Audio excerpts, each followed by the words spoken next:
Bonjour, mesdames et messieurs. J'espère que vous allez bien. Je vous adresse mes sincères salutations. Je suis Dr Kassoum Nana. Mes domaines de compétences sont philosophie du droit, développement personnel et leadership, philosophie du développement et droits humains et philosophie de l'entrepreneuriat. C'est avec beaucoup d'humilité que je prends la parole aujourd'hui pour parler d'un sujet que beaucoup de gens ignorent. Un sujet qui est pourtant essentiel pour les pays en plein chantier de développement. Il s'agit bien évidemment de la philosophie de l'entrepreneuriat que je voudrais bien vous présenter. Mais que faut-il entendre justement par philosophie de l'entrepreneuriat? La philosophie de l'entrepreneuriat, il faut le dire,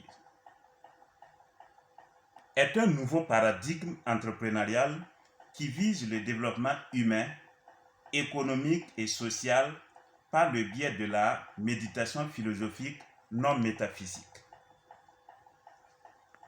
Elle implique évidemment une vision globale, une capacité à identifier les opportunités là où d'autres ne voient que des défis. La philosophie de l'entrepreneuriat s'applique à toute personne qui souhaite innover ou qui souhaite avoir un mental d'acier pour créer son entreprise. Cette philosophie nouvelle essaie d'enseigner aux hommes à découvrir et à utiliser les merveilleux pouvoirs qui résident en eux et dont ils n'ont pu jusqu'à présent se servir. La philosophie de l'entrepreneuriat est une philosophie pratique qui fait de la pensée un métier vivant. Elle aide l'homme à développer son mindset, à développer une pensée positive et lui permet de prendre la vie de bon côté. On ne peut devenir ce qu'on veut vraiment être sans avoir l'accompli d'abord dans la tête. Mesdames et messieurs, il est temps que nous prenions nos responsabilités. Des formations seront organisées pour permettre à chacun de concrétiser ses talents et de consolider ses acquis. Comme vous le savez, la porte du bonheur ne peut s'ouvrir que par la voie de la méditation. Avec une bonne dose de travail et de discipline, un employé peut devenir employeur. Un lâche peut devenir héros. De même, le pauvre peut devenir opulent. Tout dépend de ses engagements et de ses choix. On ne naît pas entrepreneur. On le devient par ses talents et par ses pensées. La valeur d'un homme, je le pense, c'est la totalité de ses œuvres.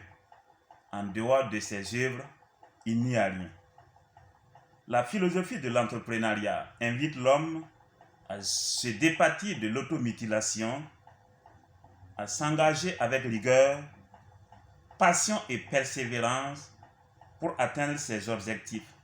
Car disait Hegel, rien de grand ne s'est accompli dans ce monde sans la passion.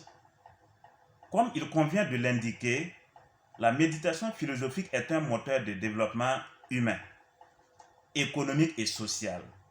Elle peut être le tremplin du développement durable. Les philosophes et les entrepreneurs trouvent des idées, créent des solutions pour changer positivement le monde par les vertus de la méditation. La méditation philosophique aide les entrepreneurs à prendre du recul face aux échecs et adopter des stratégies raisonnées et rationnelles, à trouver du sens dans leur travail et à développer une éthique entrepreneuriale pour mieux gérer leurs entreprises. Pour votre information, le développement personnel et le leadership font partie intégrante de la philosophie pratique.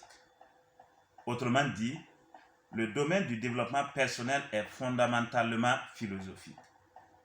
On ne peut pas être entrepreneur, coach ou spécialiste en développement personnel sans faire recours aux vertus philosophiques de la méditation. Certains soi-disant spécialistes en développement personnel, philosophes même sans le savoir. À travers la philosophie de l'entrepreneuriat, je voudrais inviter les jeunes à comprendre que la réussite métaphysique, tant chantée par certains théoriciens, relève d'une illusion métaphysique. Il n'y a pas de succès responsable sans un travail acharné.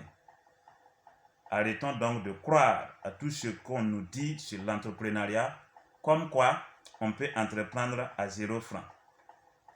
Selon moi, cela n'est pas possible dans un monde en pleine mutation.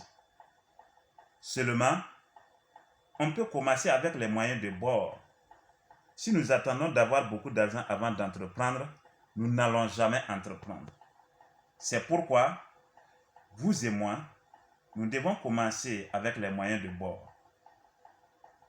Après avoir terminé mon cursus universitaire par la soutenance d'une thèse unique de doctorat portant sur le droit de propriété et de justice sociale, j'ai décidé de m'engager corps et âme dans l'éducation et formation pour m'entretenir permanemment avec ceux qui osent, avec ceux qui croient en eux, avec ceux qui pensent que la pauvreté n'est pas une fatalité et que le succès est toujours possible. J'ai commencé à lire les grands auteurs sur l'entrepreneuriat il y a plus de 5 ans. J'ai tiré beaucoup d'enseignements de ces grands hommes que je voudrais bien partager avec les autres pour qu'on puisse réussir ensemble notre vie entrepreneuriale. Car l'avenir appartient à ceux qui osent. Mesdames et messieurs, il est temps que nous prenions notre destin en main.